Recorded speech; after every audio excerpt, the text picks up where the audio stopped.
अरे, अम्मा जी आई हैं क्या? आशी जी, आपने बताया नहीं?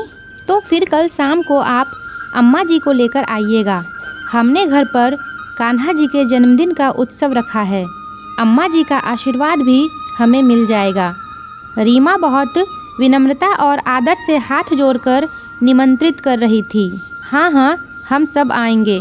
अम्मा जी तो पिछले महीने ही आई हैं, समय ही नहीं मिल पाया बताने का। आशी ने मुस्कुराकर प्रत्युत्तर दिया था। तभी से नीलिमा जी उतावली होने लगी थी। कल उत्सव में जाना है। वैसे तो वह कहीं जाना नहीं चाहती, लेकिन रीमा के निमंत्रण देने का शालीन तरीका और खुद के प्रति इतना आदर भाव उन्हें भावुक कर गया था। वैसे तो कोई भी आ जाए, वो बाहर के कमरे में नहीं आती थी, लेकिन रीमा की आवाज़ और जन्माष्टमी उत्सव की बात सुनकर वह बैठक में आ गई थी। तभी रीमा ने उन्हें देख लिया था। पता नहीं उन्हें आता देख आशी कुछ संकोच में पड़ गई थी और जल्दी से रीमा को बाहर ले गई थी। ना ही कोई परिचय करवाया, ना कोई बात। शायद बहू को मेरा किसी से मिलना बात करना अच्छा नहीं लगता है। पर क्यों? मन विचलित हो उठा उनका। सब मतलब के रिश्ते होते हैं। बहू को तो सास कभी अच्छी ही नहीं लगती। मन में सोच विचार तीव्र हो गया था। रीमा के घर जन्मोत्सव में जाने के लिए अपनी सारी साड़ियाँ फैलाकर परख रही थी। काल्पनिक परीक्षण साड़ियों का करने के बाद भी तसल्ली नहीं हो पा रही थी। सोचा, बहू की राय के अनुसार साड़ी पहनेंगी। अच्छा माँ, हम लोग चलते हैं। सुशीला ने सब्जी रोटी बना दी है। आज उसको जल्दी थी। अगर आपकी इच्छा हो तो दाल चावल बना लीजिएगा। आशी ने दूसरे दिन सुबह कार की चाबी उठाते हुए कहा। तो आज भी ऑफिस है, छुट्टी नहीं है? आज तो जन्माष्टमी है ना? नीलिमा जी ने आश्चर्य से पूछा। छुट्टी? क्या माँ, यहाँ कहाँ? पर बेटा, आज तो कृष्ण जन्माष्टमी है। तूने सब्जी रोटी क्यों बनवाई? आज ये नहीं बनता अपने घर में। नहीं बनता? मतलब फिर क्या बनता है आज माँ? ठिठक कर बहू ने पूछा तो माँ अपने बेटे केशव की तरफ देखने लगी। क्यों कृष्णा, आज जन्माष्टमी पर क्या बनता है, तुझे भी याद नहीं है? आज तो पूरा परिवार व्रत रहता है। फिर रात में कान्हा का जन्म करने के बाद पूरी सब्जी प्रसाद ग्रहण करते हैं। आशी के सामने ही माँ का इस तरह पूछना केशव को सकुचा गया। अरे छोड़ो ना माँ, क्या क्या बातें कर रही हो? इतनी फुर्सत किसी को नहीं है माँ। आपको तो बैठे ठाले यही सब सूझता रहता है। मैं भी भूल गया क्या बनता था। सब बचपन की बातें थी। क्या फ़र्क पड़ता है माँ, व्रत क्यों रहना? अरे जो मन करे खाओ आराम से। कौन से जवानी की बातें कर रही हो तुम भी? अब कोई नहीं रहता ये व्रत। अतः केशव ने एकदम झल्लाते हुए कहा और फटाक से कार की ओर चल पड़ा। ठीक है, तू भूल गया होगा, पर मैं तो आज अपने लड्डू गोपाल जी के जन्मदिन पर व्रत रखूंगी। मुझे नहीं खाना सब्जी रोटी। नीलिमा जी कहते हुए अंदर चली गई थी। मन खराब सा हो गया था उनका। आशी, तुम ऑफिस जा रही हो, शाम को तो उनके घर जाना है ना? वो बुलाने आई थी जन्मोत्सव के लिए। नीलिमा जी ने बहू की तरफ मुड़कर पूछा। तब तक बहू बाहर की ओर बढ़ चुकी थी। अब देखते हैं माँ, ज़रूरी नहीं है कि वो बुलाने आई थी तो हम जाएंगे ही। ऑफिस का कितना ज़्यादा काम है, पहले उसे तो निपटा लूँ। वैसे भी आपको तो वहाँ जाना नहीं है, मैं थोड़ी देर के लिए चली जाऊँगी, कहती आशी कार में बैठ गई थी। आपको तो वहाँ जाना नहीं है, क्या कह गई बहू? नीलिमा जी हतप्रभ सी रह गई थी। क्यों नहीं जाना है? वो रीमा तो बार बार अम्मा जी को साथ लाने का आग्रह किए जा रही थी। ये बहू मुझे अपने साथ कहीं ले जाना क्यों नहीं चाहती? उस दिन केशव भी कह रहा था माँ को पास पड़ोस में घुमा लाओ या मार्केट ही घुमा लाओ, तब भी आशी खामोश सी ही रही थी, बल्कि चिढ़ कर यही कहा था, अरे हो गया पास पड़ोस, सब ऐसे ही हैं। मार्केट जाके माँ क्या करेंगी? इन्हें कुछ खरीदना ही नहीं है, बता देंगी तो मैं लेती आऊँगी। इन्हें जाने की क्या ज़रूरत है? मैं बूढ़ी हो गई हूँ ना, बहू को मेरे साथ जाने में खराब लगता होगा। ठंडी उसास भरते हुए नीलिमा जी ने सोचा। मुझे भी कौन सा बाहर घूमने का शौक़ चढ़ा है, जाए जिसे जाना हो। लेकिन आज जन्माष्टमी के उत्सव पर जाने की ललक उठ रही थी उन्हें।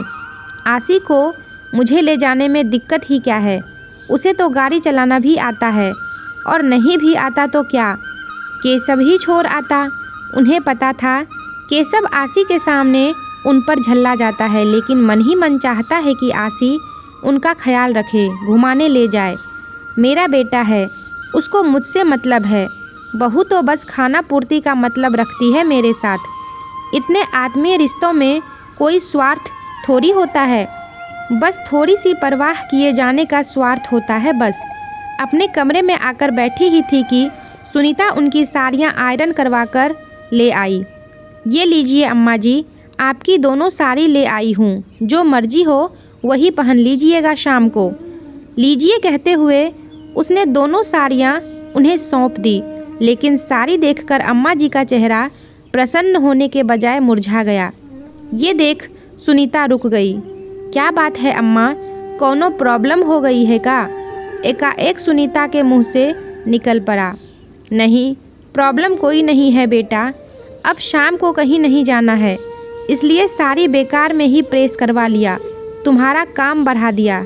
दुख लग रहा है सोचकर। नीलिमा जी के शब्द जैसे गले में अटक से गए थे। अब क्या दुखड़ा व्यक्त करें कि उनकी बहू उन्हें अपने साथ नहीं ले जाना चाहती। हम सब प्रॉब्लम समझ गए अम्मा जी। हंसकर सुनीता उनके पास वहीं जाकर बैठ गई। क्या समझ गई तुम? नीलिमा ने आश्चर्य से उसकी तरफ देखकर पूछा।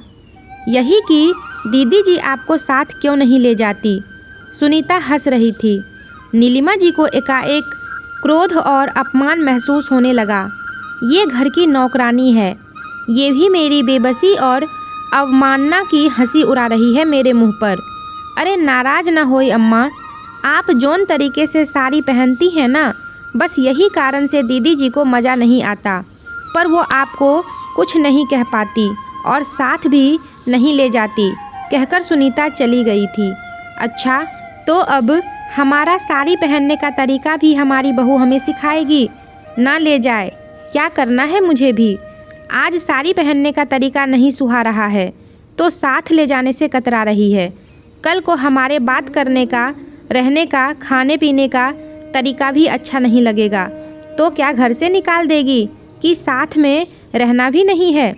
गुस्से और वेदना का तीखा असर हो रहा था उन पर। उन्हें याद आया जब वो यहाँ आई थी, उस दिन आशी ने कहा था, क्या माँ आप इस तरह से साड़ी क्यों पहनती हैं और ये सिर पर घूंघट रखने की क्या ज़रूरत है, यहाँ ऐसा कोई नहीं करता, गांव में ही ऐसा होता है। केशव ने तुरंत टोक दिया था। अरे आशी, कैसे बोल रही हो? माँ है ये, जैसे इनकी इच्छा होगी वैसे रहेंगी। बचपन से मैंने माँ को इसी तरह देखा है, इनकी आदत है ऐसी ही साड़ी पहनने की, तो पहनने दो, तुम्हें क्या दिक्कत है। हाँ ठीक है, ये गांव की हैं और तुम शहर की हो बस। उस दिन के बाद से आशी ने फिर कभी कुछ नहीं कहा था। वो हमेशा सीधे पल्ले की साड़ी पहनती थी और हमेशा सिर पर पल्ला रहता है, ये बात आशी को अच्छी नहीं लगती। वो चाहती थी माँ उल्टे पल्ले की साड़ी सामान्य तरीके से पहने और ऐसे सिर ढककर नहीं रखे। अकस्मात उनके दिमाग में वो घटना कौंध गई। केशव की नई शादी हुई थी। नई बहू आशी बहुत सुंदर थी, बहुत पढ़ी लिखी थी, नौकरी वाली थी, लेकिन उसे जीन्स शर्ट या कुछ अलग प्रकार के कपड़े ही पसंद थे।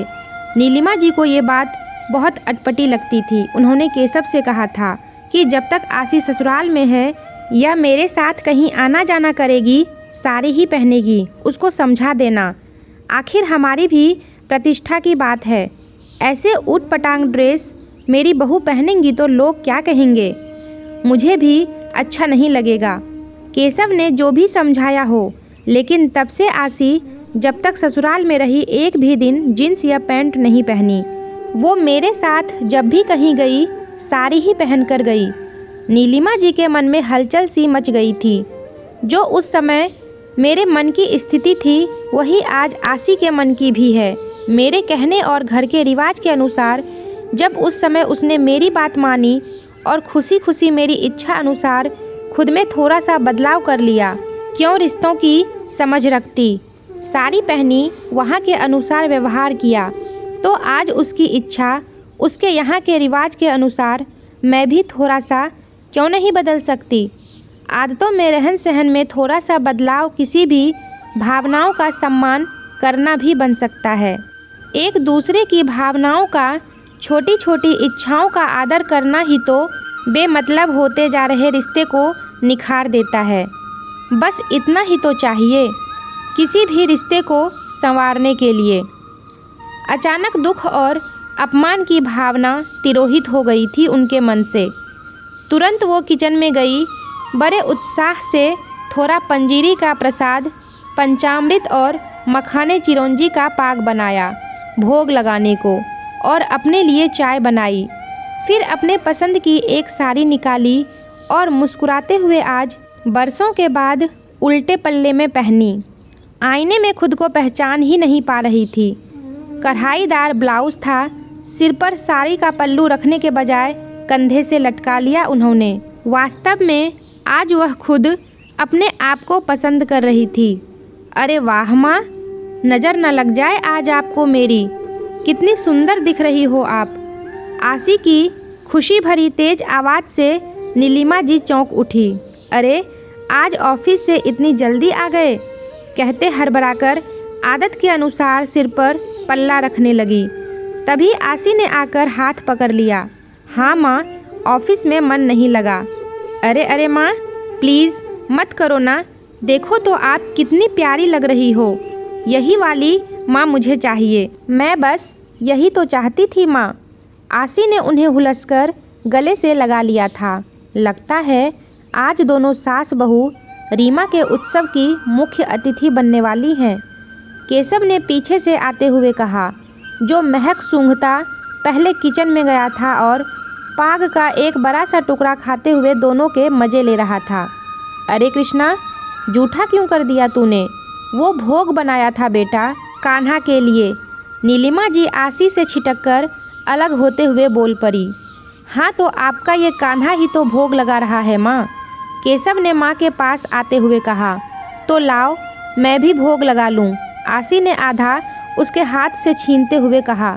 चलिए माँ, रीमा के घर के लिए ये पंजीरी है और हम लोग ढेर सारे फल, मिठाई और मेवा भी ले आए हैं। केशव बता रहे थे आप व्रत रहेंगी तो हमने भी लंच नहीं खाया।